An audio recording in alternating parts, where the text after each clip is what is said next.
Testing 1 2. Let me hear a testing 1 2, guys, because I messed up with my laptop. I unplugged the audio adapter, and it's back. Testing 1 2 3. Testing 1 2 3. Testing 1 2 3. Test Testing. test test. Test Check, test. check, check, Oh, check, they Chicken. threw it in the check, mail. check. All right, I'm good. We have 3 emails as well. I saw one of them. I forgot what it was about already. I think. Oh, Let's but see. the Pixie boot. One Um, was Pixie. Actually, one was. Let's see. That one was directly to me. This one was. Oh, it was from Ron regarding OpenDNS solution. oh yeah. And so that's one of them. And then I received another today from Alistair Christman. He does the admin Right. podcast. Yeah, he came on the show, or he was on the show. We had to start at a weird time. He's out of England, Right. and he wanted to know if he recommended a certain router board for your DNS, and I can't even pronounce the name of this. So he recommended something as well, and so we'll talk about that because I did finally have a meeting with the gentleman there about the OpenDNS and what we're going to do about that. Nothing's been solved yet, but we did have a meeting and kind of go from there. I've been playing with DDWRT after I bricked one router, Really? tossed it in the garbage, and then did it again on another router, and it worked. Oh, So, man. well, it was a router that I replaced at a site, so they were tossing it out. So I was like, well, Oh, okay. I'll brick it. Oh, or I'll mess with it. Bricked it and tossed it. It was just it's in the garbage right here actually. One of these Linksys E series ones. Yeah. They're Um, they're, they're all flat. Right. I wouldn't throw it away. This thing's run 'cause hot. I have one. I have one that, but I got it on brick.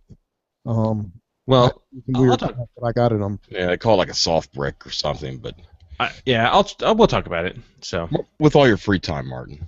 I know. Oh my gosh. We'll talk about last week. It was.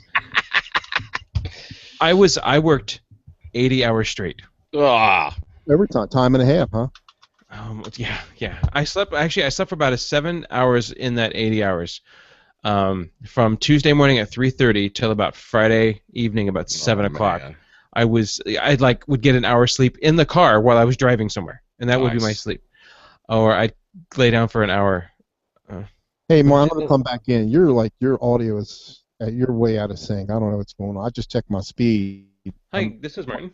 Martin and Sylvia, Hi, how are you? I'm doing well, Sylvia. What are you doing? I'm on a podcast. Oh, do you need to go? No, if we can make it really quick. Yep. Hey, just real quick, did anybody change the password to the Overlook security cameras? No, it shouldn't be. Because I haven't been able to get access for 2 days, and if they did, that's fine, but I can't get on. It's not allowing me. It keeps on saying that there's it says oops, and then it has some fabulous little verbiage that says it cannot connect. Okay, I will. Who's at Overlook? That's Jenny, right? Jeannie. Jeannie is going to be there Friday. But is there anybody there? But there's nobody there now.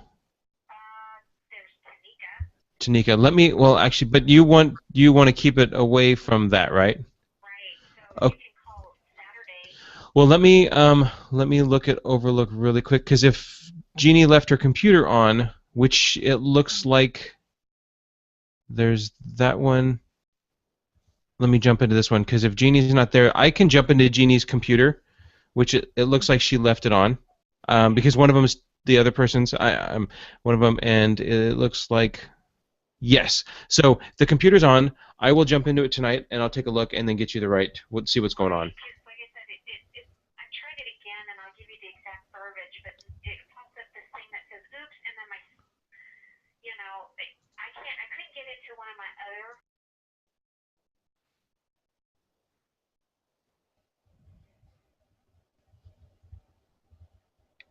Hi, Mitch.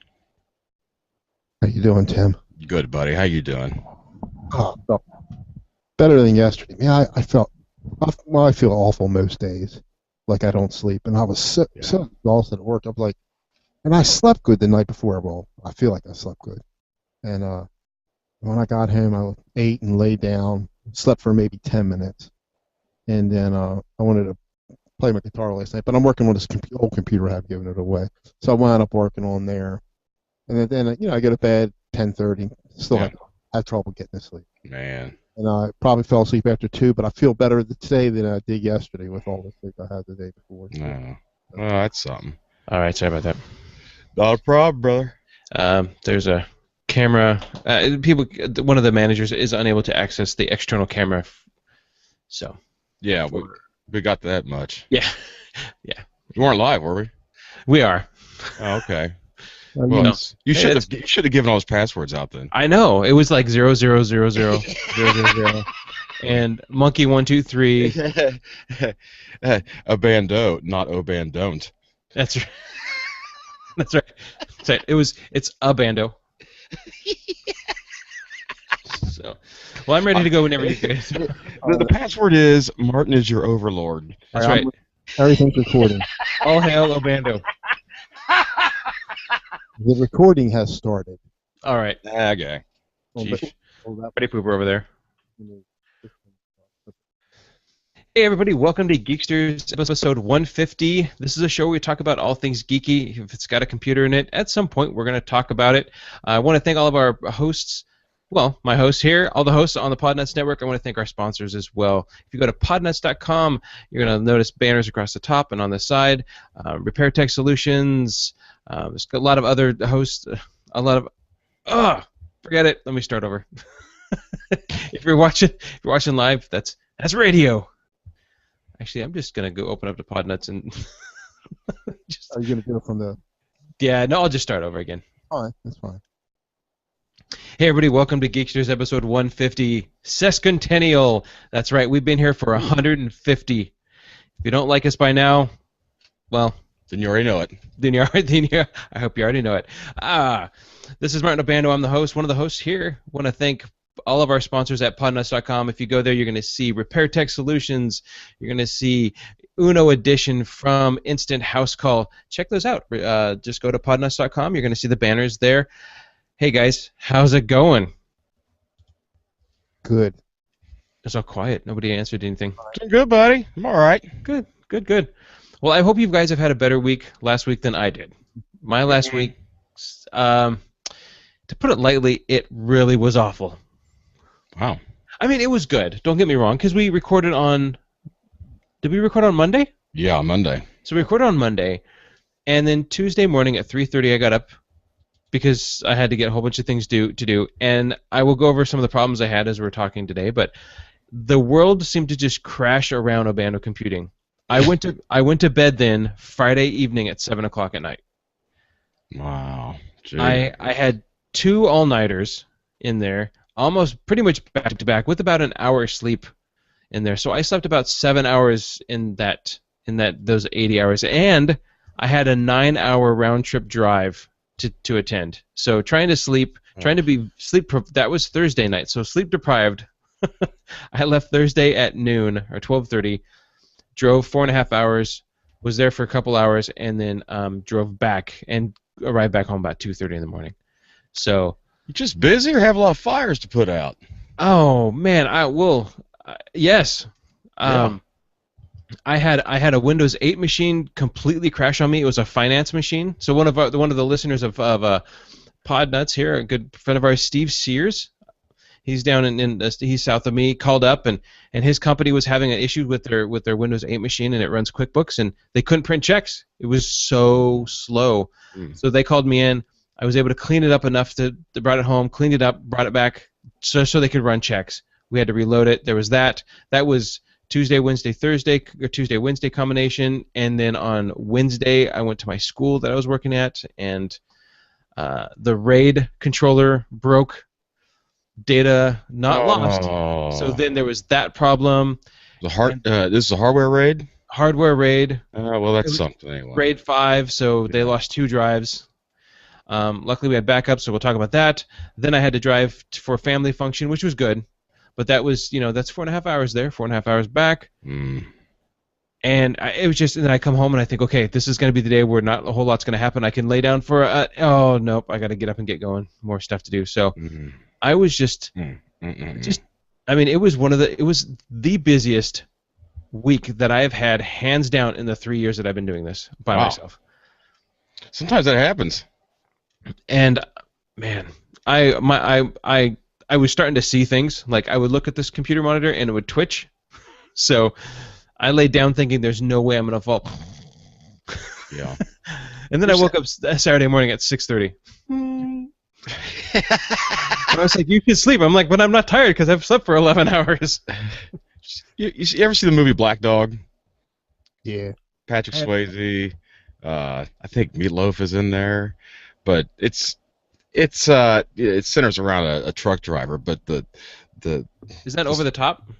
no. It's actually it's actually not too bad movie, but you know it kind of centers on this you know trucker's tall tale that when you get like that, just that sleep deprived zombie-esque thing that where you've just pushed yourself too long too hard, that these truck drivers would have terrible accidents after a black dog had run in front of them. And I don't know if you ever saw the Black Dog, but I know what they're talking about. Like when you're like that and you're driving and just out of the corner of your eye you see something. There's nothing there, but you just look and it's like you see something. Well, that's every day. I was wondering if you were seeing the Black Dog last week. And I drove a truck. Did you ever see the Black Dog? No, I did it on weekends, but I drove it. It doesn't matter what. The Black Dog doesn't have banker's hours. During the weekend it's gray. It was like a 20-hour run, seriously. Oh yeah. I didn't sleep. I should have slept, but I didn't. Well, I was fine on the way down, and on the way back home, I had my son with me. We pulled over. I slept for about an hour in a rest stop, and that was just enough to get me the next 3 hours home. Yeah. And never saw anything like that. But there have been times where, especially when I head back to my hometown, I have to go through the canyon and then through the woods. Oh wow. Well, and I mean it's big redwood trees and stuff like that, so there's always funky shadows from the lights and stuff like that. At least here it was busy enough. I feel about scary movies, so that must have been really torture for you. Which one? I said, with those big trees, you must have been scared because we know how you feel about those horror movies. Oh man, yeah.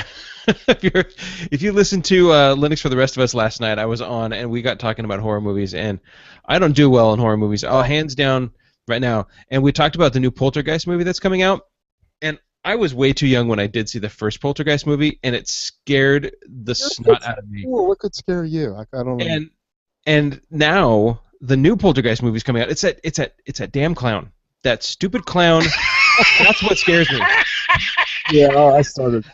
So now, the new Poltergeist movie is coming out, and I started to watch the trailer, and I turned it off. I couldn't do it. Can you watch the trailer? And so I gave it to my wife, and she said, "Here comes the clown," and I rolled over in bed. I cannot. Now. Send in the clowns. Oh, see, I don't like clowns, but now I've watched like It. With It from Tim Curry. It was yeah. Well, that was scary, but the problem is the ending kind of goes flat, and so like most of his movies. But the clown under the bed grabbing you, man, that's my word. That is just the combination of everything that I'm scared of. You know what? These are not things you tell the public. No, I know. Warren, what's that behind you? It's if I can't even eat at McDonald's. I can eat at McDonald's just fine. Oh really? Okay. There's a clown there. I have a wide berth when I see Ronald McDonald, though. I'm like, I'm gonna head way.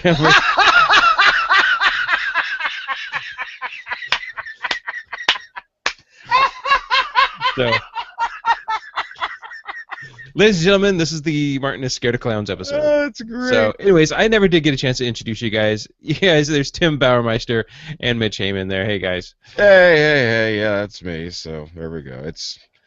I'm fine. It's been cold here. It's not so bad today. Let's get on to it. It's 49 here. Brr. You know what? I know. You know that it's hard to feel sorry for you with all your things when you keep doing that to us. I mean, he's like, I was up for all these days straight. So it's karma, dude. So, I know. And you go ahead and you pull the ripcord again on it. So that is true. I did mention that on Monday, and then I got. Well, at least it's only Wednesday. So I don't know the worst that could happen now. My mom I is don't coming think. in.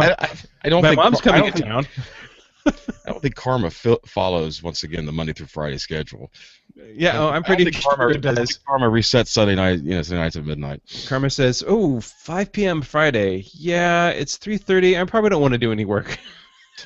I get off in an hour and a half." Yeah, yeah. Karma's down drinking with the black dog. That's right. It's 5:30 somewhere, or 5 o'clock if you are one of the people who are lucky enough to get off a half an hour early. Hmm. Well, anywho. So what you guys been up to? Well, I was working on a laptop this weekend. It's pretty infected, and had like what you were trying to help me with a few months back, but it wasn't the same one. But the stuff they finally did get rid of it. Some pop-ups, and but I did have that. What was it called? Superfish, but you're saying it's not the same one. No, because it's and we'll talk about that. But the Superfish is involving Lenovo laptops, okay. and it's information embedded on the hard drives. Mm-hmm. No, it was clean and everything was coming up clean after I ran several scans after I ran the usual stuff. And then I have an old Core 2 quad that I'm going to give away, and I was having problems. I got my data off. I did a clean install, and I was having problems with Internet Explorer 11. Once you go through the setup, it was like a third tab. Welcome to Bing, blah blah blah, and it just no matter what I did, every time I opened it up, it would do the same thing. So long story short, I had to install it, and I would let it try to go through the Windows updates. Then it would go to, because I think it reverted back to 8. Then it would put 9 on. Anyway, it would fail at Windows when it got to there. And there's a lot of issues out there. If you Google, you'll see a lot of people are having problems with 11. Anyway, I finally got it. Just I installed it again. I think I installed 10 at the time, and I just downloaded it by itself. And it's like I did it a couple different times because I was having trouble with the sound. I thought it was a hardware or a software issue, but anyway, but I got it both times because I did 2 reinstalls, but I didn't do the same procedure because the one time I cleaned out the software redistribution folder, for your Windows updates. Sure. Then it worked after that. But then the second time I did it, because I was having other issues, I thought it was something was going on. Because I can plug in a headset on the front. It doesn't work, and I put the drivers on and everything. It just does not work. And so I put a Linux Ubuntu boot up CD in there. Works fine in there, no problem whatsoever. So I did a second install on the same thing. So it's definitely hardware related or driver related, especially to Windows. Well, it's Windows. I mean, it's not hardware because it works fine in Linux. But, yeah. So it's the OS really, and I don't know that I can't remember because I had my original install in there for years, but I don't use that computer anymore. It's like one of the oldest, and I can't remember if I ever tried it out. But everything else is working good now, so I'm not going to worry about it. I want to get it out of here because I'm tired of it. So that's what I've been doing. I thought because I thought it was going to be like a 2-hour thing, a little more than that. Yeah. Yeah. No. Well, I had the first time. So like I mentioned just briefly in the kind of the intro thing is that Steve Sears called me up, said that his company up here wanted to, they're infected. It's the one Windows laptop, Windows 8.1, that has QuickBooks on it, and they print checks from that computer. And wanted to know whether or not I could come up and take a look. So I drove over to the east side, met up with the lady who had at the company there, and took a look at the computer, and it was so slow. Just you click and you would wait, and you click and you wait. And I said, well, this definitely has something on it. So I was able to quickly run my D7.2 on it, find some stuff, make it run a little faster, but it still was just not fast enough. And I said, well, let me take it home. Let me really do some deep scanning on it. So I brought it back and I did some deep scanning on it, and I could find more stuff, but I never could get it to not be so slow. There was just something wrong with it. So I tried to roll it back to a previous version, and so I tried to roll it back to a previous version, and it did. It successfully rolled back, but then everything came back. Like I couldn't go back far enough to remove whatever the problem was. Yeah. So now we're back to square one. So I clean it up a little bit. I bring it to her and I say, you know what? I think this is going to need to be reloaded. We're just going to have to do that. So we got it cleaned up. She printed off her checks. Great. Is there anything on it you need? Very few data. I could pull the hard drive out. I could access all the data. Not a problem. I was able to grab all that stuff. And then I did a Windows reload with it off of the CD. It was a Dell laptop. It was a Windows 8 CD. So we got Windows 8 all up and running. Well, I noticed she needed 8.1. So here's an interesting thing that, and I wish I could find the documentation that I used because I can't. We set it up to not be linked to an email address. You know what I'm talking about? Where in Windows 8 you can link it up to a Hotmail or a Microsoft account. Literally the very first thing you do after booting it up. Right. Or you can skip that and create a local account. Correct. So she was using her personal AOL account on the business computer. AOL. Yeah. So I said, well, let's go ahead and get rid of that. Let's create a business account on the local machine. She said, great. So we did that. Did all the Windows 8. Everything was ready to go. I wanted to put 8.1 on it. That is tough if you do not have a Microsoft account to sync to. It should still do it though. I had. I remember I had the same issues, if you remember. That's right. And I remember I wish I could remember how I did it, but I ended up having to run some DLL commands, and then reset something, and then reboot the computer, and then it worked just fine. And I can't remember, and I wish, and I searched and searched and searched, knowing that I want to talk about this. But so if somebody knows, if somebody could think about how I did that, I got it to work, reinstalled, put Windows 8.1 on it, all the updates, she's ready to go. And then they asked, well, how can we prevent this in the future? Sold them my antivirus product, so cha-ching there, and deployed it. Everything worked fine. Printers jumped in, no issues whatsoever. So the company was very pleased with this. Now they're going to use this as a test. What I mean by that is this one machine with the antivirus and software, my managed antivirus on it, because they were running things like free AVG, or actually one computer had AVG on it, the other computer had Avast. So they're just kind of a hodgepodge of free antivirus. Both of them are Windows 8, so they could have just left them alone and they would have had Defender. But if you know that you're supposed to have an antivirus on it and you get Windows 8 or 8.1 and you don't see anything right away, then the first thing you think of is, I have to put something on there. Which is, I mean, that's proactive. At least it's better than nothing. So they're going to test it out, see if they like it, and then we'll maybe move forward with me going ahead and supporting their whole staff with my managed antivirus, which will only be about, I think, another 3 or 4 computers. Martin, can I? You said you were having trouble getting 8.1. Did you get the opportunity to? Yes, it actually worked. I was able to do it. I don't remember how I did it though. Oh, I was going to ask you before you. When you initially had problems, what was the problem? I mean, did you see it too? Did you try to get it from the store? Right, you go to the store, and of course the store wants you to log in with your Microsoft account, and if you don't have one, you can't get to the store. So I was trying to download an offline version, and I think I don't remember how I did it. That too, I couldn't. I just had I just used our legal disc that I had that I bought. Yeah, I did it. Well, I got it on there. I don't remember how I did it, but then I went ahead and I made them backup images of the computer as well. So we're set and ready to go if something were to happen. But it was a kind of a win for me. I'm glad. It was the first time I had ever reinstalled Windows 8.1 from scratch. And that, I was too many times. It worked just fine. I was yeah, I've had it too, where I had an HP computer, similar situation yours, and the recovery part, you just couldn't. You had a recovery part that just did not work. Yeah. And it was the same version of my retail one that I bought. And I thought it had to be OEM, and then from what I was told, it doesn't have to. And I tried it, and it worked.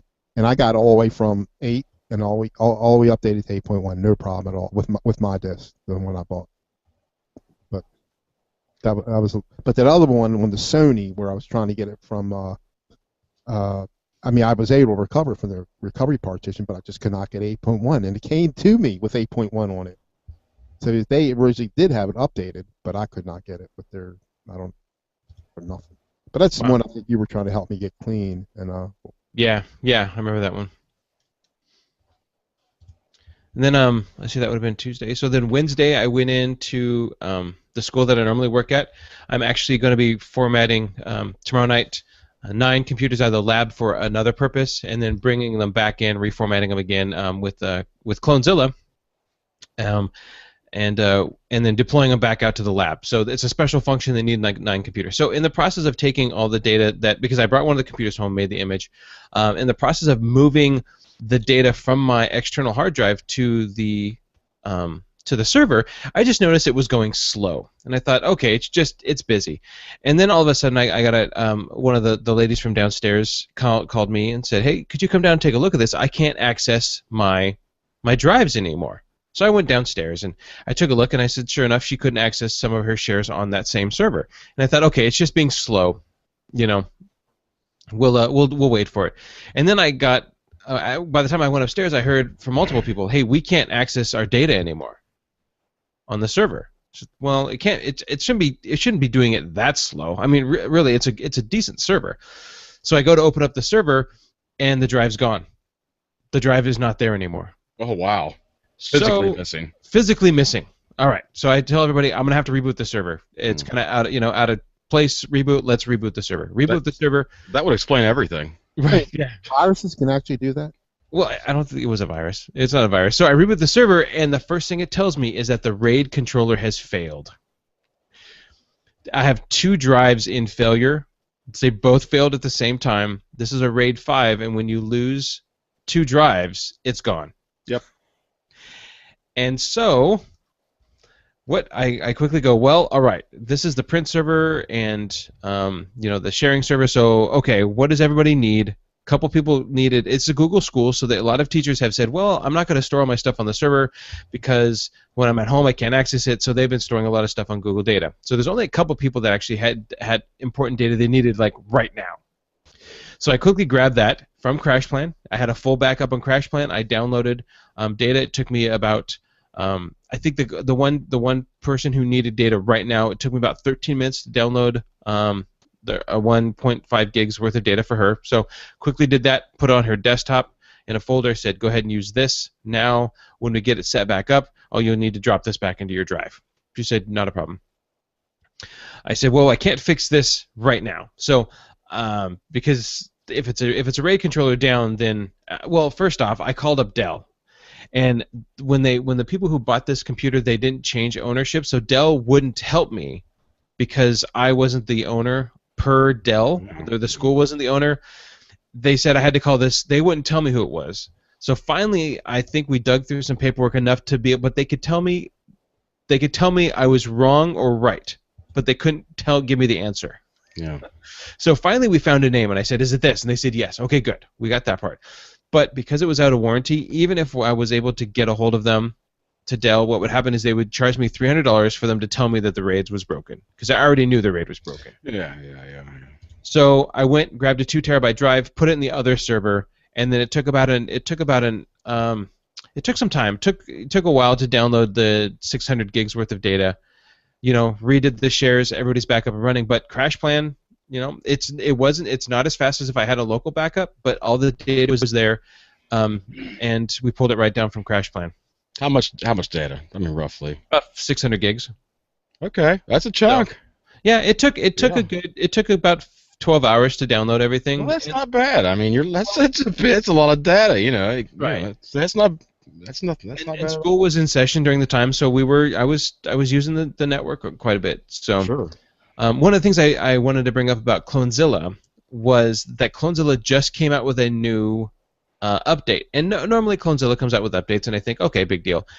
This Clonezilla update will change it's not sector size, it's the file size, chunk size. I don't know. It used to be. Well, no, it's the when you make an image, it breaks it up into chunks.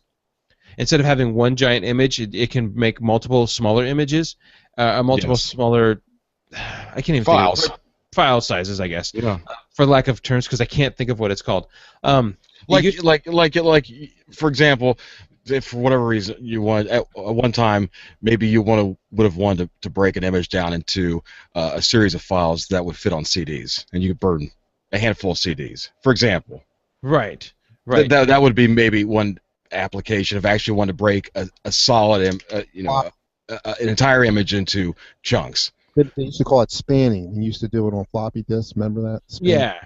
Yeah. So the default used to be 2,000 megs, and now it's 4096. So they've increased the size of that. The other thing is that you can now use Clonezilla to image Chromium or Chrome OS. Oh, okay. So and I was talking to Cody last night about this, and he said, so would you use this in my school setting where every summer I go back through and I reset. We reset the Chromebooks. And I said no, because it's really easy. There's a couple, hold down these magic keys and the Chromebooks reset back to factory default. They get the newest updates, everything's good to go. What this would be used for would be if you want to tweak and hack on your Chromebook and maybe reload it into Linux. Maybe do something that maybe you're going to get rid of the partitions that Chrome has already set. You can copy that, put it off to the side. Now you can hack and tweak and reset your Chromebook, and then if you need to, drop right back to this old image. Makes sense. So yeah, so if you do use Chromezilla, if you do use Clonezilla. Oh man, Chromezilla. I think Chromezilla. You just threw out a marketing thing there. So if you use Clonezilla, grab the newest one out. It just, like I said, it just came out. I don't know when, but it's probably been a week or so. I just put it on my Pixie Boot servers, the one behind me, the one at the school, and so I'm ready to roll with a new Clonezilla. Very cool. And as far as the RAID goes on that other server, I don't know what we're going to do yet. The school doesn't really have the school's like, well, are we going to put $299 into Dell saying it's broken?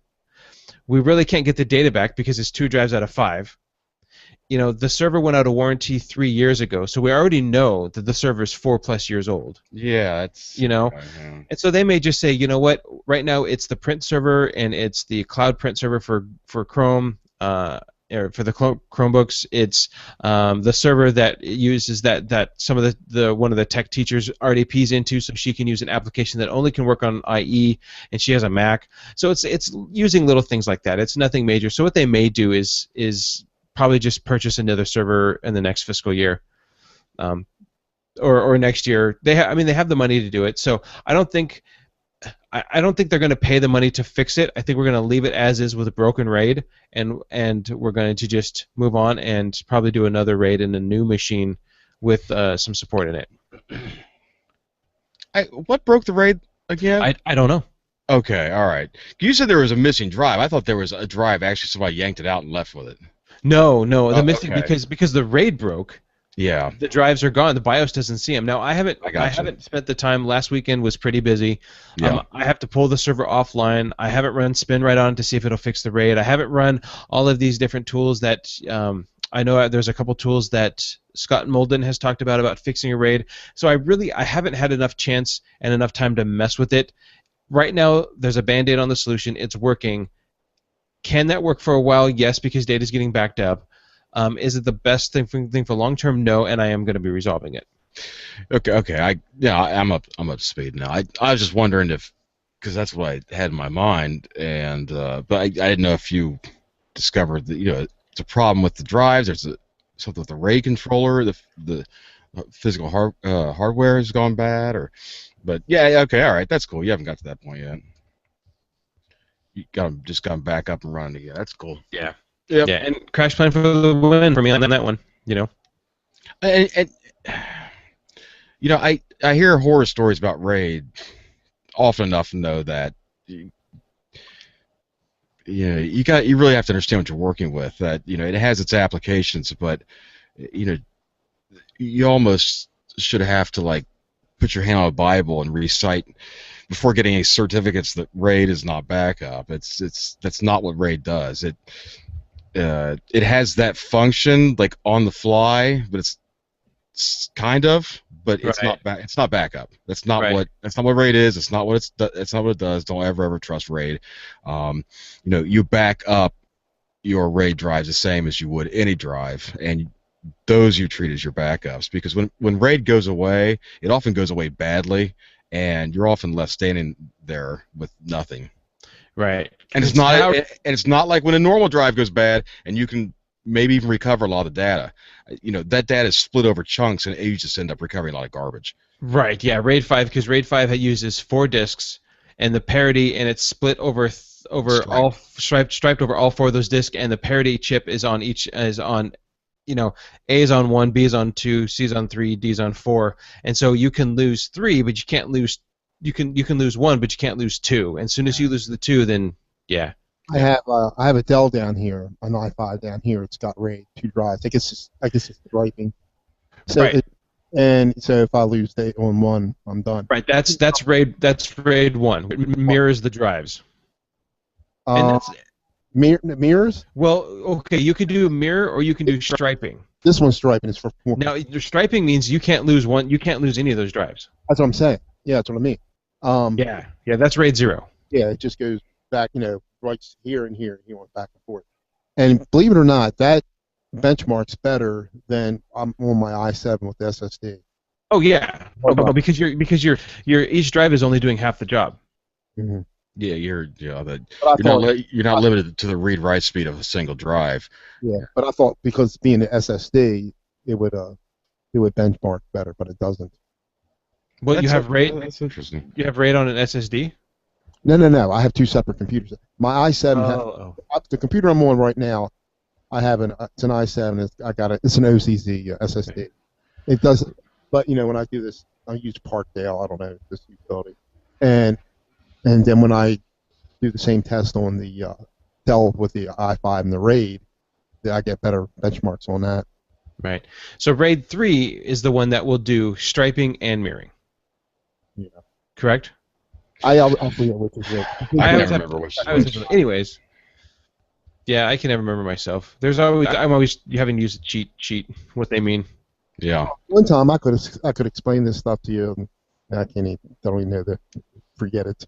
I used to read up on it all the time, especially when I was going to school for my the A+ way back then. But I don't read up on it anymore. I forgot half of it.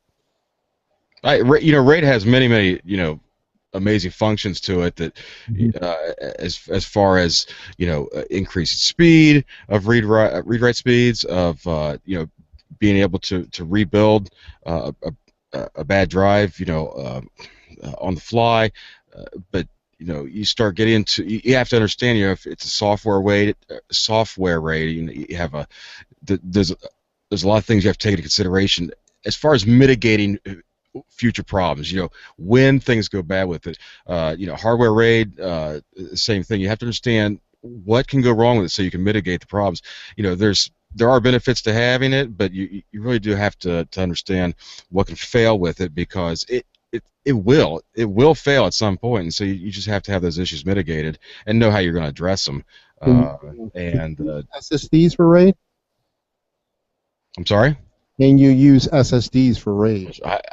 I'm pretty sure that they do somewhere. Yeah. I think you can use any, but you want to be careful for read-write, because that's the killer for SSDs. They've gotten better, but yeah, no, you'll always. One of the things that I've learned just using RAID is don't skimp on your controller. Really, that's absolutely. I've purchased the same controller on 2 different machines, and one is really good and one's not so good. And then I purchased another machine with a little bit better RAID controller, and I was talking to a manufacturer who was having to put some stuff on there. We purposefully had to put in another solid state. We purposely put in a solid state drive in there, just so we could use it so it's not on the RAID for speed, because the RAID controller wasn't very good. So if you're building a computer and you go to Dell and you see that you're putting everything out and you come across those perk like the 710s that are $400, $500, even more than that, you get what you pay for. And if you're going to do a RAID, get a good RAID controller, because that will make or break your RAID. It doesn't matter how fast or how sleek or how many processors or how much RAM you have in your computer. If you have a RAID controller that blows, you will notice a huge performance decrease. So the one that's built into the board's no good. that I'm. Well, No, they're better than nothing. But if you can have a one that has its own onboard RAM on it, that's its own. I mean, they're not cheap. Don't get me wrong. I'm not saying you can go drop $75 on a RAID card. These are expensive RAID cards, but you will have optimal performance on them. Well, it's different what Mitch is doing as opposed to in an enterprise environment. Obviously, but you know what? Yeah, any server that you're pricing out and it has a RAID card, Google up that RAID card because you'll find out real quick if people are happy with it or they absolutely hate it and their life is ruined. See, I bought this. It came like that. You know. Yeah, sure. I would have known. I've never messed with RAID before. Never. No. Right. Oh no, I'm I'm selling a server to a company who's going to have data on it, it's going to be, is it a $2,500 server or is it a $3,500 server? Well, I don't want to spend an extra $1,000. You're going to notice a huge performance and over the longevity for that RAID card. Home stuff, that's completely different. I've used RAID at home. Yeah. You just use what's there. Mm-hmm. But always make sure you have a backup. I mean, one of these drives goes, I'm not going to set it back up as a RAID. That's for sure. Right. So, I mean, I guess the whole moral of the story, whether or not you have a good RAID card, a bad RAID card, a home one, or an enterprise server one, backup. Mm-hmm. Because that's, I mean, we pulled the data down. It did take some time, but we have all of their data. Everybody was very pleased, and it was just, when I went down, I was nervous because the data was down, but I wasn't because we always had a backup. And the backup just completed, 5-10 minutes ago, so. Yeah, that's the moral of pretty much every story, tech story, backup. Because I mean, what you just said, it's like that was the difference between 12 irritating hours of some people's lives and the rest of your life being ruined because their data's gone forever. I mean, it's just like, oh no, don't do that. So backup. Have you guys? They had no local backup? Well, no, they didn't.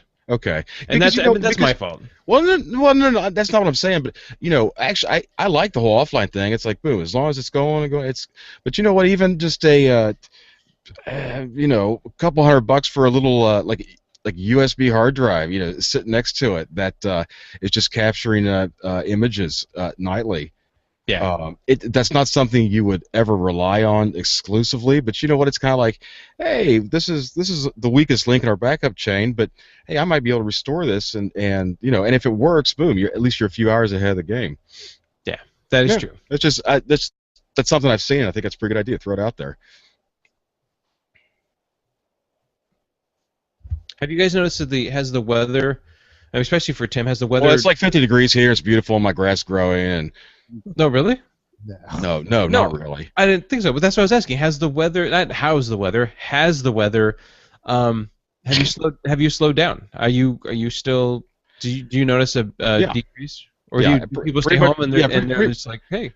It's something that I can really schedule for because it's like once the holidays start coming on and people are worried about making their house pretty and having people over until I would say the tax income checks start coming out, that the stuff that people bring you is only the stuff that's horribly broken and they can't live with anymore.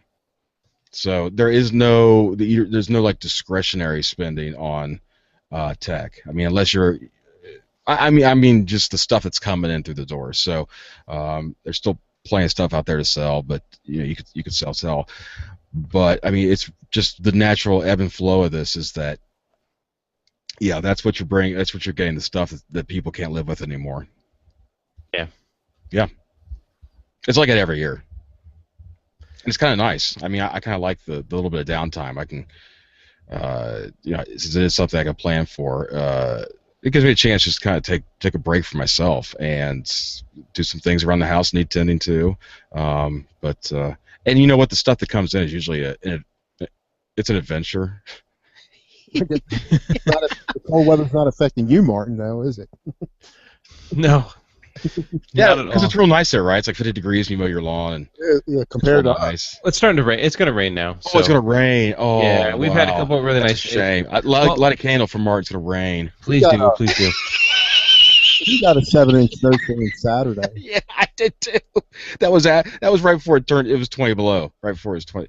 Well, they said it was like 15 below. So. Oh well, wow. Yeah. Over exaggerate much?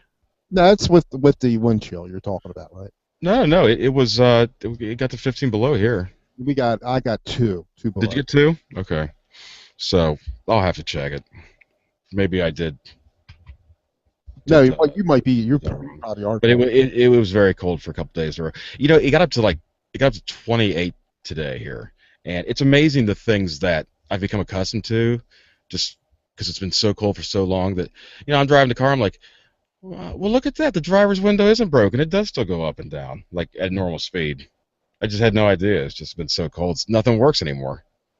I've had frozen pipes, and so it's just that's. You want to hear a real quick story? A friend of mine moved into a mobile home, right? And of course they got the PCV piping run underneath. Sure.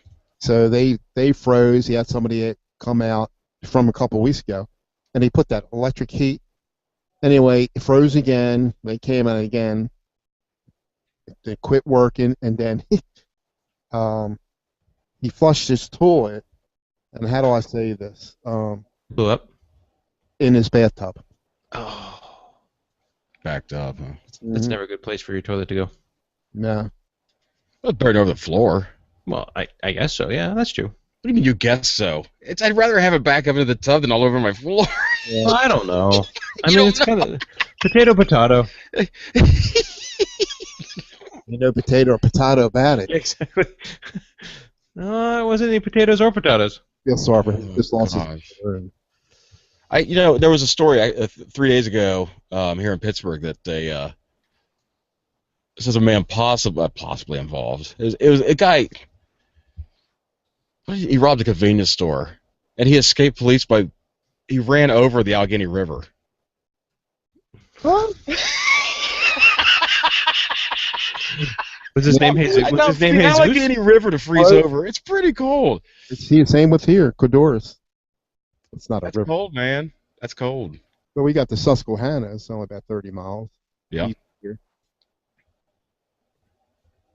It is cold. Yeah, I was over. Speaking of mobile homes, I had a friend. He didn't call me over. I just kind of volunteered because I didn't know the situation. But he just got home that night.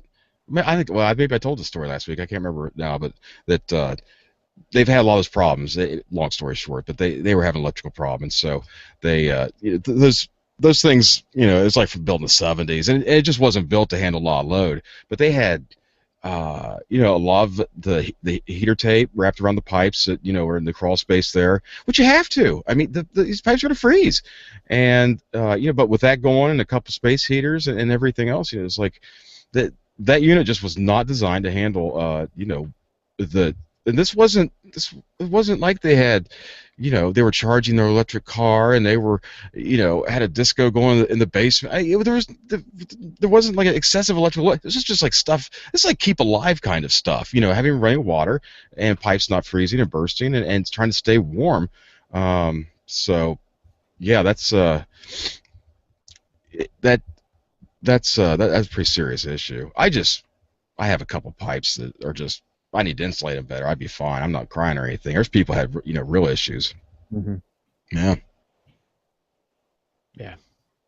Not here. I mean, we get freezing every now and then here, but the last time we had a really big freeze, it's been a while. We had people with their pipes broken. Luckily, not me though. Well, I had because I'm Martin and I live a charged life. Well, I wasn't saying that. I was just saying. No, I don't. It's just. I'm sorry. It's just. I had my share of broken pipes this summer, if you remember. This summer? Yeah. No, I don't remember that at all. I have, yeah. I once heard that I think it's just last week that it was so beautiful there. Martin just felt kind of depressed about it. I did. What's with this nice sunny weather? It's making me all warm and nice. It's too nice. I can't. How to realize it? You were too exhausted to realize. I know. How am I supposed to complain about this? Martin's like, let them wear mittens. That's right. I'm gonna stick with my. Speaking of this, so yes, I was gonna say Birkenstock. So yesterday, I am waiting. Let them wear Birkenstocks. So. the Pacific Northwest is just a tad bit poopy, and people wear Birkenstocks with socks. And so, and I've seen this. I had a meeting yesterday morning at Starbucks with a gentleman, and I looked around over to the guy sitting next to me, and he's coding some software, whatever, but he's wearing pants, socks, and Birkenstocks. Then I go to another client, and I'm sitting at a table because he's running a little late. I'm enjoying the sunny weather. I'm sitting outside, and there's people walking around with socks and Birkenstocks. Like, isn't the whole point of Birkenstocks not to be wearing socks with them? Like, it's a sandal, right? Right. It's probably the only shoes they own. Maybe, I don't know. You know what? The guy was wearing a green beret too, but I don't know if that was a fashion statement or if it was I'm gonna kick your butt if you try to ask me anything. It's like, yeah, it's like so I didn't. Stock Army. Yeah. Yeah, you know what? I think once again you just gave away $1 million idea. For when it's cold, well, I mean when it's below 60 in the Pacific Northwest, a little rainy. Right here, $1 million. Whoever wants to go get Birkenstocks. I said it wrong. Birkensocks. See, this is actually a Birkenstock shoe with a sock sewn into it. Oh, there you go. Okay, there you go.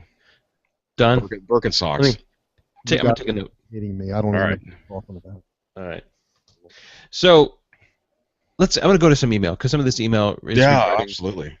So we've been talking about DDWRT, and we've been talking about one of my clients who needed to do some content filtering, and we received quite a bit of emails on that. Okay, so the first one is from Tim, and I'll have all these links in the show notes as well. Okay, Tim says, "Good evening, Martin. I was just listening to the latest Geeksters show, and after some thought, here's how I would solve your problem with selectively blocking traffic on port 53. Number 1, choose a compatible router, install DDWRT. Number 2, modify the tables with IP table commands in the command line to block port 53 with exceptions for specific devices. Number 3, after testing, save as a startup script so that the reboot of the router won't clear the rules. This should only cost you about $50 to $60 per device, though TrendNet has a DDWRT compatible device for just over $100. Below are for a few links you may that may be useful. And then there's a link for DDWRT startup scripts, and then there's a link for a Buffalo router and a TrendNet wireless router. He says, this should work for you. Hope it helps. If you need a device for testing, I have one that I can send you. It's a D-Link, DAR632. Let me know if I can be of any help. Cheers, Tim Evans. So the one thing about this email is that number 2, he says modify the tables with IP table commands in a command line to block port 53 with exceptions for specific devices. Oh, I get it. What he's saying. Never mind. So I thought he said block for specific devices, and I was going to remember that it was in a commons area, so we couldn't do that. Okay, the next one. This is from. Okay, so this is a router-based solution. He's offering up a router-based solution. So. Yeah. Okay, yeah. Interesting. Wow. So Ron kind of has the same thing, actually, and now he has this implemented already. So he says, hello, Geeksters. I've been listening to episode 149 and I've had to deal with the same problem as the IT guy for a public library that Martin was having along with Open Wi-Fi access and Open DNS. So, he provides IT support at a public library. That could be... People do some weird things at libraries. All right.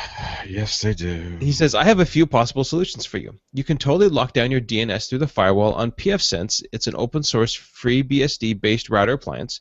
The software doesn't require much in the way of hardware specs, but for best performance, I would try to get a couple of Intel NICs. What I did here was what you described by locking down port 53 to allow open DNS IPs through it. Also, under the services and the dynamic DNS, one of the options you can select is open DNS. So I'm guessing that this will update your external IP address once you put in your username and password. A couple other things to watch out for. You'll probably want to block ports 6881 through 6999 to stop other BitTorrent traffic, because even with DNS locked down, if someone has started a torrent elsewhere, they're able to resume the torrenting without DNS at that point. I have created a specific pool. So this is interesting that he goes on to say, I've created a specific pool of addresses that I call my, and he quotes, Wi-Fi prison for repeat offenders. When I get a repeat offender, I temporarily block their connection to the Wi-Fi access point by blocking their MAC address. I then assign them I assign static DHCP mapping based on their MAC address that assigns them an IP address in the Wi-Fi prison range. I then block all traffic for addresses in that range. Once I've assigned the static mapping, I can clear the block on the access point. This is nice because most access points only allow you to block a few MAC addresses at a time. It works pretty well. It's not foolproof, but it can keep most people at bay. If you didn't want another box, you could look at something like a Buffalo Wi-Fi router that comes with DDWRT as its firmware. I've heard that the firmware that it has is a little dumbed down, but you can flash them with the full version of DDWRT. The models that work are listed here. There's a link, and then do a search for Buffalo. I'm willing to bet that that these will also lock down the firewall you're wanting. DDWRT has a new feature called Optware. This is additional program that you could run right from the router. One of these programs is DD Client, which will report the external IP address to OpenDNS. I would try to get the Buffalo router with the most internal memory if you want to do this on this router. A final option would be to bypass the Optware and just use the DD Client software on a Raspberry Pi attached to the network. Hopefully some of the suggestions help. Ron. So a lot of good information there. Yeah. And this one just came in today. This is from Alistair Kreisman. He was on our show. He's from England. He has the Admin podcast. And he says, "Hi, Martin. You can pass this on to Mitch and Tim, or just listen to show 149. I would recommend the it's a router that's pronounced. It's spelled MIKROTIK. I have no idea what that is. So he says they are fully featured packed router / firewalls, just like a Cisco router / firewall. You can do firewall rules on them, NAT, DHCP, VPN router, and some come with Wi-Fi as well. More can be found about the routers and he gives me a PDF. It can be configured command line or a nice little program called Winbox. Sorry, it's only Windows software, but I've heard people running it under Wine. It has a fully fledged firewall, so you could block DNS requests, except for OpenDNS. It's taken a bit of getting your head around how the policy works on the router, but if you've done IP tables or forwarding in Linux, you should be able to pick it up quickly. There's a lot of resources on the great McCook, whatever that routers is. It's McRotic. That sounds looks like McRotic forum on the web. I don't know if your ISP will let you turn the ISP router into a modem, so you can configure the router as a PPOE client, so you can present the static public IP address to one of the router's interfaces. If not, you'd have to configure some kind of double NATing. Even better, looks like you can configure the router so that you can see any DNS requests coming through the router. It will redirect to the OpenDNS for you. Hope this helps, Al. So a lot of good information for those. So what I have been working on is setting up DDWRT on a router, and this router here is a little Linksys E. No, this is actually the WRT54G2. They look kind of like they're flat. They're internal networks, internal wireless. I went to load DDWRT on this router and I bricked it. I've done the 30-30-30 thing on it and I can't get it back. So now this was one of the routers that was not working very well at a client's place, and so we bought them a new router. So that may be the problem with it. But I did over there. I have another router. It was on the way out anyway. So I think it was on the way out. So yeah. But it actually was on the way out. It was garbage. Yeah, the power light now doesn't show on or anything like that. It wasn't like you lost anything. Right. So I have another router over there that actually has DDWRT on it, and I'm working on it right now. How to fix that by doing the strict order and stuff like that. So the only reason I need the DDWRT is not for the static IP address. It's to keep people from bypassing OpenDNS by putting in their own DNS in their local machine. I did have a meeting yesterday with the company that we're going to talk about this, and gave him the OpenDNS information and also how much it would cost to go with the static IP addresses. So we're moving forward on that, and we'll go from there. That was episode 133 that Alistair and Andy from Admin podcast joined. Oh, us. was 133. Yeah, so that's anybody interested, check it out. If you didn't hear it, it was a great show. Yeah, that was a really good show, and the Admin podcast is the name of the podcast. So check them out. Thanks for the emails, everybody. That was great. Yeah, a lot of good emails. I have not been ashamed to say that I am a huge fan of Screen Connect. They are my they don't sponsor anything on the show. This is just my choice for using my remote support tools. They've got a couple new things. Couple problem things that I ran into. One, my server that I'm using is just a DigitalOcean server, $5 a month. That's my Screen Connect server. It was still running 12.04, so Linux Ubuntu 12.04, and I wanted to upgrade to 14.04. And so I called them up and I sent them an email and said, hey, how do I do this? I know I should just copy over this data and it should work. And they said, yep, that's exactly right. You copy over the opt/Screen Connect folder. bring it down to your local machine. So my plan was to spin up a new machine and then copy it all back over. And they said, yep, that's going to work. So I did that, and it didn't work. And I kind of and I know why it did work now. And I thought I knew where it was going. right, and so No, it's just no. Go ahead. That's great. And so I just kind of said, oh well. It wasn't very long before this has all been over the last couple of days. So what I mean by not very long, like 6 hours, they emailed me back and they said, hey, we wanted to check in. How'd it go? Nice. And I was like, wow. I said, well, here's the problem I have. And they said, yeah, what probably happened is, Linux is case sensitive. So the probably my new folder was Screen Connect with capital S and capital C. And when you go to deploy Screen Connect now, it's lowercase. Everything's in lowercase. Oh, so okay. When I went to deploy it and then copy everything older, one of the files was actually looking for the uppercase spelling. That's good. So I said, well, okay, that's an interesting thing to fix. So I had already I already kind of killed that droplet. So I brought up a new droplet, did all the updates on it, and then went ahead and installed it again. But then in the installer, it asks you where do you want to install it, and it gave me the name, and I said no, I want to do it this way. And copied everything over. Everything came back up, no problems. And I emailed them. I said, "Hey, it's working." And I said, "Oh wait, no, it's not working. I'm having this issue." They said, "Oh, do this." "Oh, that's fixed." "Oh wait, now this." "Okay, no, do this." I mean, they were just so on top of everything for me. So I just wanted to give them a little bit of a shout out on the show that if you're looking for a hosting or a content, no, what am I looking for? Remote management solution. Screen Connect. I use the Linux version, which is kind of the dumbed down version, because in Windows you get a lot more extra features, and one of the new features they just came out with was right now by default when you jump into Screen Connect, you end up on the console. So you're just like you're sitting there. And in servers, you can have 2 or 3 licenses and then the console. Now in Windows, when you jump on, you can switch between users natively. So, Tim, if you're logged on and Mitch, you're logged on, and then I'd use the Screen Connect, I can actually jump between your guys' sessions and see what you guys are looking at too. And that's new.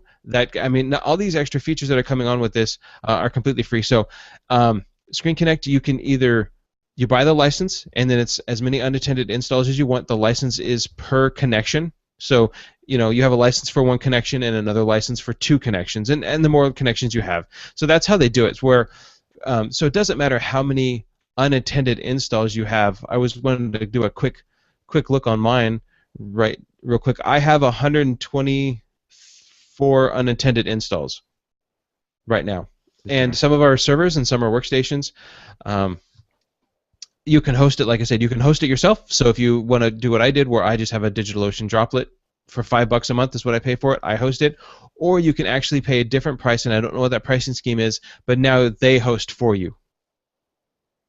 So you can just go that route. But yeah, if you're looking for something, I know I use it. I believe our good friend Ed Little was asked me at OLF this year if what I use, and we kind of got a chance to talk about it. Now he uses it as well. So good, an excellent experience and user review right there. Very good. That's good. I mean, when you get good support, oh my gosh.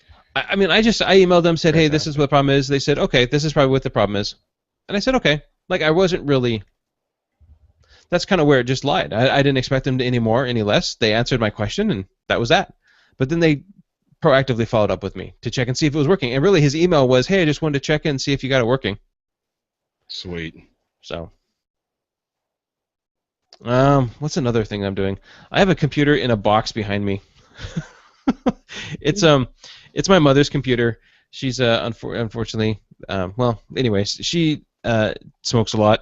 And so it's all tarred up. And so when I went to take it apart, because I thought I'm going to clean this because it had a bad hard drive, I found out how dirty it was.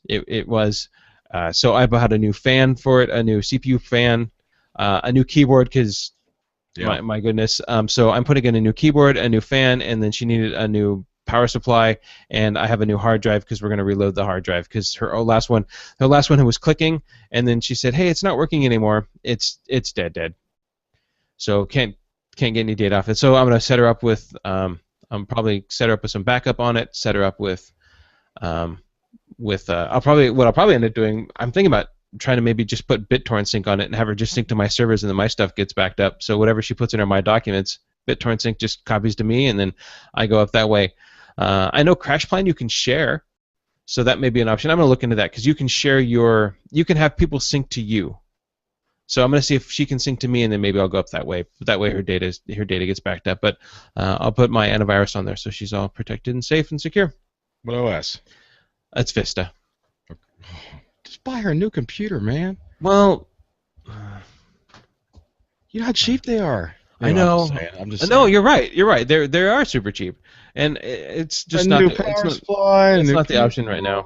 All right. I know. Okay, I probably that's cool. It would. But the problem is, I don't want to put it back together now. I took it apart, and that's about as much as I really want to do with it. I have no desire to put this computer back together. Not because I don't want to. It's because I don't like doing things like that. You know where they have computers that are already together? It's Staples. You're right. I could go down, and I probably, you know what? You know what? I don't know. I mean, you know, I think Mitch has told the story a million times. It's like you take people don't even care what's on it as long as it runs reasonably well and it's familiar. As soon as you change one little thing, so I understand. You know, maybe that's some folks' deal, and they want their Vista machine back. It just needs to work. I understand that's right there. Maybe it's not a financial thing, but I'm just saying, man, a new key. You're gonna reload Vista back on it? Yeah. Oh my. I know. Okay. See, I felt good, and then now because I was doing something nice for my mom. You know what? Taking her a Vista machine, taking her a tarred up Vista machine with a new keyboard is not a nice thing to do to your mom. I'm just saying. My wife needs a new computer too. Well, give her the Vista machine. That'd make her happy. Would you give your wife a Vista machine? No, and I wouldn't give one to my mother either. Oh, right there. Check and mate. If anybody needs me, I'm a bad son. Good grief. No, you're not. Well, it's so beautiful there. You're only thinking about yourself all the time anyway. I am. Yeah, I know. now I have to go start Googling. Now I got to look up what computers there are. Because what I would do is I would buy my mom a Lenovo. Yeah. Staples. They had an i3 for $300 a laptop last week. I know. Anyways, now does she want her? I mean, is she tied to the desktop thing, or if you took her like a fancy laptop, touch screen? I mean, well, no, it is a laptop. I mean, look here. Here's. Well, you need a power supply and a keyboard. Well, yes, it was a laptop. It's a laptop. But you're just talking about okay. So right here, look. I thought this was a desktop. Dell Inspiron. It's a Pentium processor too. It's not even a Core 2. I was like, what? Dell Inspiron 13,000 series computer with 15.6-inch touchscreen, i3 processor, $399. I should get that for my wife. I should just go get 2 of those. Because my wife needs my Core 2 Duo is not working very well for her, and that's $399. That's at and this is right here at Office Depot. Wait a minute. I usually don't go shopping at Office Depot. Wait, they had the better sales last week. Well, it's still $399. Uncle Al in the chat says, so Martin is another IT guy who hates doing computer stuff. I don't know. I don't like.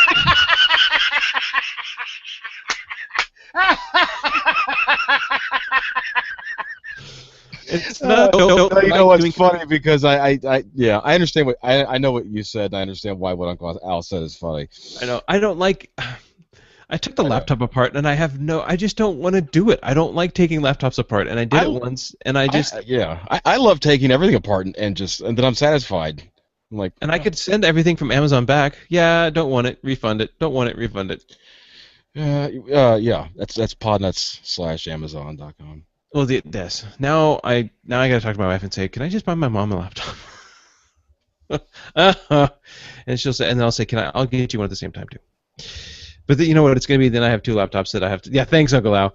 Then now I have. Anyways, we're moving on. Moving on. That's too funny. All right. TrueCrypt. TrueCrypt Phase 2 audit has been announced. So they finished up with the first phase. They're now moving on to the second phase. The first phase looked at the Windows kernel code, the bootloader, the file system driver, and surrounding areas. The second phase will be focusing on the TrueCrypt container laptop or container at rest to check and see what can be done about that. So you can go. It's just a quick little blurb about TrueCrypt. But the audit is still on. It's still functioning and it's still moving forward. But it's I believe the TrueCrypt audit was a Indiegogo or a Kickstarter campaign. So they're still chugging along. They're still doing their thing. It's just gonna be a bit. So Mitch just sent me a Staples ad. I don't have a Staples locally. Mm. Oh, maybe I do. They have a Dell for $300. You will soon if they have an Office Depot. No, Office Depot, Office Max. Okay. You're right. I don't know. I mean, it was Office Max and Office Depot and Office Max. They one or the other. Staples is buying out. I heard they're buying them out now, or though. Right. I don't know. Oh wow. Sorry, I'm stuck on this laptop. That's an i3 as well. 4 gigs of RAM. 5. That's Windows 8.1. Well, my mom will have to learn sometime. But yeah, $299. Make sure it's got touchscreen. Should be all right. I don't want. Oh, sweet mercy. Yeah, but you set it up with 8.1. You don't even have to touch the unless you're searching for something. You don't have to get one of Metro's thing at all. No. I'll have to go check that. Yeah, 300. Huh. Okay. The other company that I'm doing the DDWRT on, they're finally taking the dive. I've been asking for, gosh, a year and a half. They're on POP email. We've been trying to get them to move over to some kind of hosted exchange. And now they have another gentleman in who's going to be helping out with that whole process. They're like, yes, let's do it. We're moving forward with it. We're getting 3 email addresses. We're moving forward with it. Before that, and one of the things that he did touch on was the fact that Outlook for iOS and Android, a new version came out. It used to be just OWA. Now there's a new version that came out, and this one does just so if you Android and hosted exchange work very well together. There's not a problem. I haven't had any issues with calendaring, with contacts and stuff like that. With that, Apple and hosted exchange do not play well together. So this application here is a third-party application put out by Microsoft that is just an app. So, but it allows you to get to your mail, your calendar, your file. If you have files through OneDrive, your people, your settings. It's just a great program. They've increased it. They've made it better. So if you are using hosted exchange or anything like that, and you could just give this a shot and try it, and it works on iPhone, iPad, Android phone, and Android tablets. And I think Windows Exchange would probably work natively within iOS. I'm sorry, with Windows 8 phones. That's what I was trying to say. So, okay. Anybody want to say anything on that one? Sounds good. No. Okay. So, everybody, if you've been, unless you've been under a rock or not in the tech community this week, Lenovo came out with a statement, and they basically said that they admit to having what's called superfish on their laptops, and the laptops. It's actually between September and December of 2014, maybe even a little earlier. There's some talk about if that's what it was, but what it was it's man-in-the-middle self-proxy service with self-signing SSL certificates. Okay, so what this does is as you're browsing a web page, this will intercept that data and give you ads for things you're searching for. So if you're looking up guitars Mitch is looking up guitars, this certificate will broadcast ads for guitars. So that's bad. Nobody wants that. Nobody wants Lenovo putting this information on their hard drives. So it came out, but as it came out and as this kind of has kind of unfolded, realizing that this company that put this on there was called Komodo. I had it. Oh, it's Komoda. Komodia. Komodia. Komodia has been around for a long time, and they use this application on hundreds of things. The man-in-the-middle self-signing certificate happens all the time. We've talked about this before with, I believe, Kaspersky, where Kaspersky, you have Kaspersky, the total suite on your computer, and what happens is you're browsing an SSL page, right? It's secure, but Kaspersky has to be able to protect you in the way that you say, please protect me in my web browsing. So what Kaspersky does is it has to break that encryption. It has to then verify that the data is clean, and then it has to report back to you that it is clean. And how it does that is the same thing. It's a man-in-the-middle attack, and so what happens? But it's local man-in-the-middle. So what happens is, as you ask for the data, it breaks it, and then it tells you it's good because Kaspersky has a self-signed certificate on your local machine. It will look like it's good because what you know is that if the lock is closed or the toolbar is green or something like that, then you know it's good. Komodia has been used in multiple other things. The self-signing certificate attack thing was also used in the in-flight GoGo. That came out a while ago with those kind of the ads being broadcasted over the in-flight GoGo, and GoGo is the in-flight for airplanes wireless. It's not great. It's not good at all, but it is there. So Lenovo did admit for this that they're doing it. You can go to a website, and I have a huge list of websites in the show notes. So please, I'm not going to list them all of them, but you can go to a website and you can actually check on it.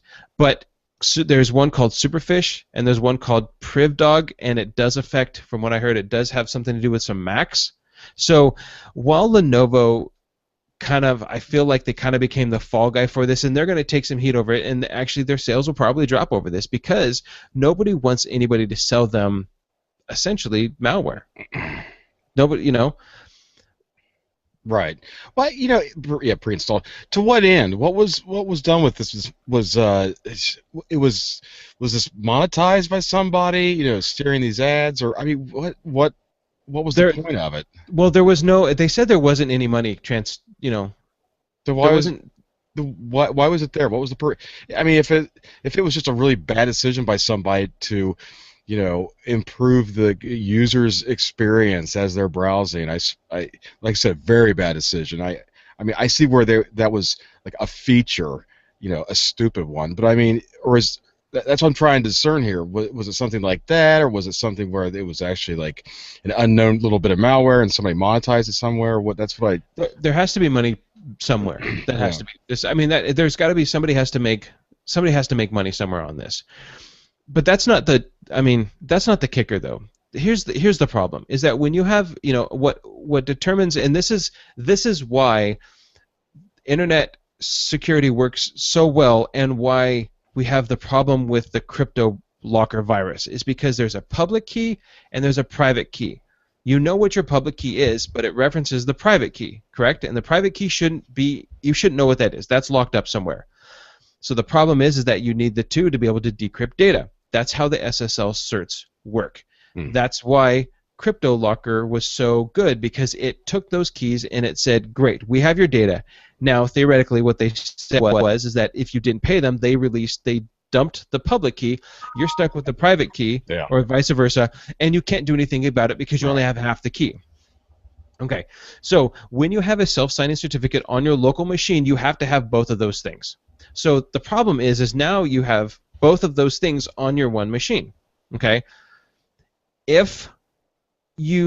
what should be done is that they should be rotating. The private key stays the same, but the public key changes. Okay, every time a new certificate is issued, every time you go to a new SSL site, you should get a new key. Okay, this virus or this Komoda, whatever, didn't. It uses the same set of keys across all devices.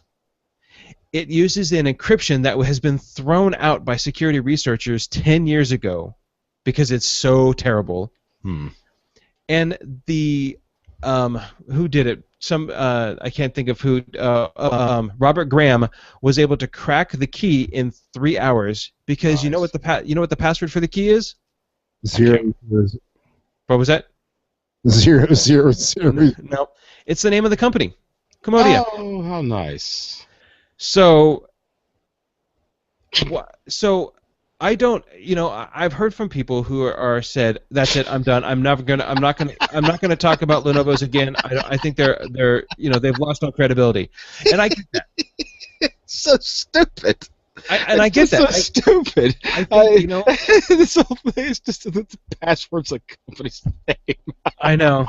They could have chose like their dog, pet dog, or their mom's maiden name. They would just went. It's like Commodia. Right. So yeah, it already has the word commode in it. I know it does. So this is from the GFI blog, and the title is it time for device vendors to stop? And then he says gifting us with unwanted risky software. It says a few days ago, Yahoo Tech reported that Lenovo has been selling laptops that come pre-installed with malware created by a company called Superfish, which is designed to inject advertisements into the web browser, but also compromises certificate-based security protocols that enable computers to detect imposter websites and can make the computers vulnerable to HTTPS man-in-the-middle attacks. Lenovo's customers are not happy, particularly since some experts are advising that they need to reinstall the operating system in order to be safe. So yes, that is true. So if you think you have or potentially have, if you have a Lenovo laptop that you purchased between September and December, and somewhere around those, I would say give and take 3 months, then go to a couple of these websites and check them out. It'll test your computer for that. CT Tech guy in the chat room says slap Linux on it. That's exactly right. You can reload the operating system.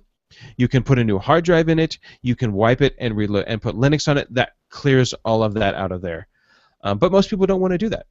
If you listen to podcasts and you are interested, the Security Now podcast with Leo Laporte and Steve Gibson yesterday, it's episode 496. Steve Gibson talks in depth about this, and he can explain this so much more than I can, because he's smart. He talks so much about this and goes through that, and then on his notes, and I will have the link to these PDFs, and I'm going to throw this one in the chat room so people can look at it right now. He has links after links after links after links after links about where to go, how to test it, what to do, and just all of these different places that I've already talked about this. So I don't think this is going away. I think it's out there far. This is my own opinion. I don't think it's going away. I think it's bigger than it is. I think Lenovo got caught with their pants down.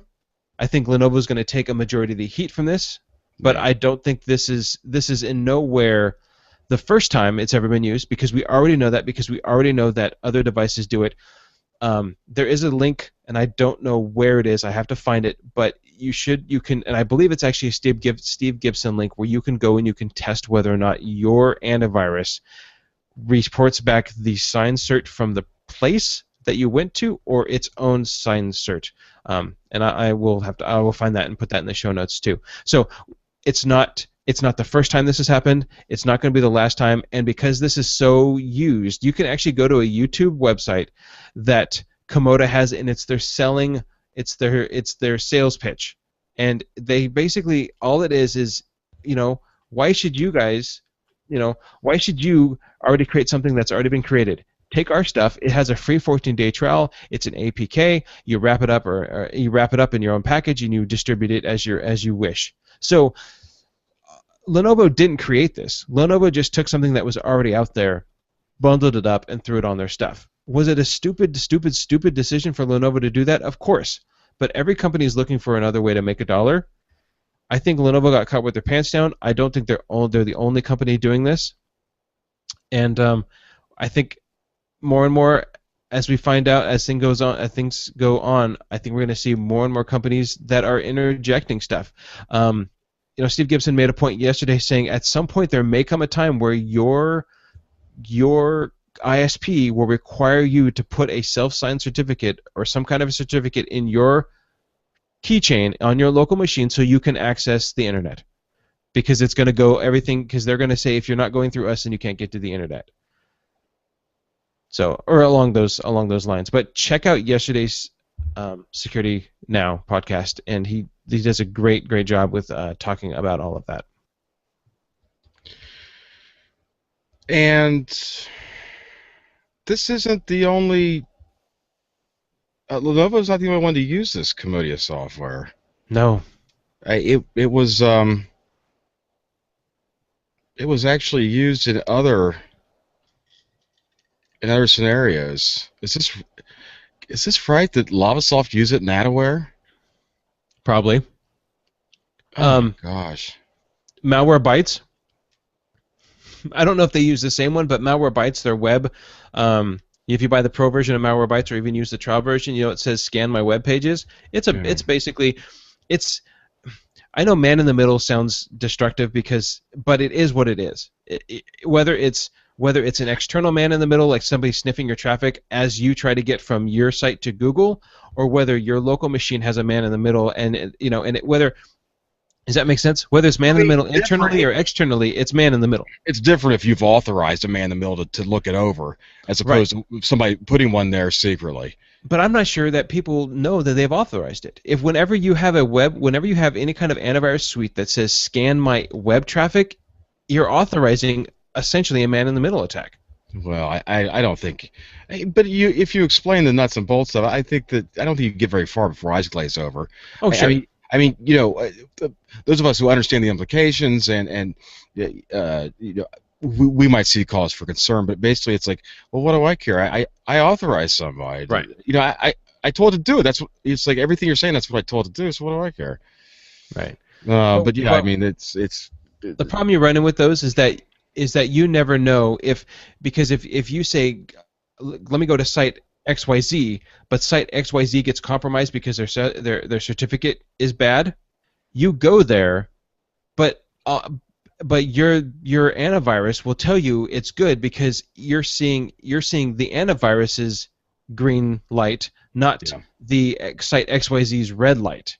Right. And so it is nice because it will help protect you, but it's bad because it feels like sometimes it's a false sense of security.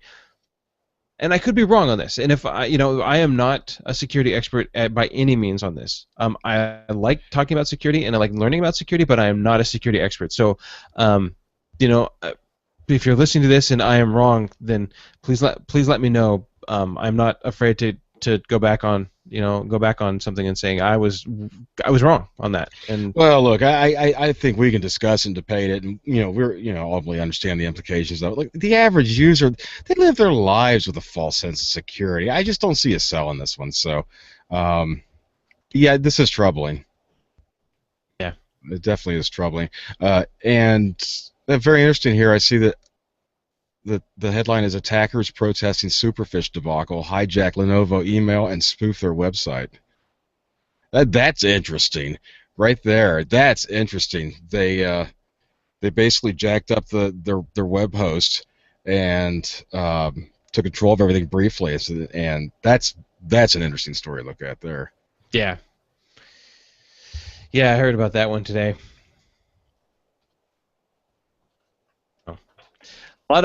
Just last week was crazy busy for me. This week has been just a lot of information, especially with the Superfish stuff coming up. So I've been busy. It's been a busy week. So, Superfish. well, that's Superfish. Superfish. You know what? Forget it. Just get a QCat. There you go. Or just run Linux. No, get a QCat. I mean, it was the original Superfish in hardware form. That's true. Yeah. That's true. Linux Schminix. QCat. Oh man, good stuff. Yeah. Good So stuff. I got The tech news never fails to be interesting. Oh no, never. No, there's always something new.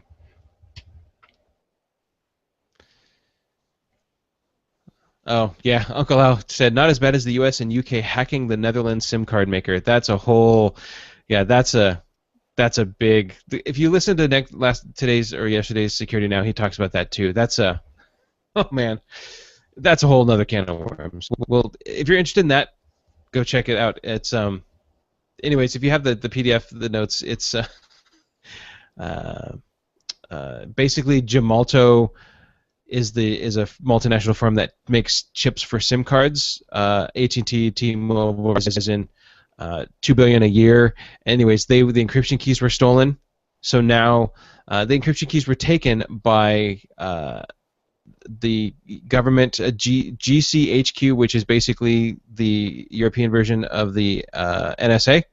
So they have the keys for that now, and this company, Gemalto makes these keys, these cards for everybody, for worldwide. But now NSA for the European version, has the keys. So basically, now that they have the keys, they can sniff traffic without a warrant. Yay! Yay! So, yes, Alkaloud, that is that's a whole nother can of worms. So if you're really worried about superfish, then don't read that other story, because then you're just going to be super depressed.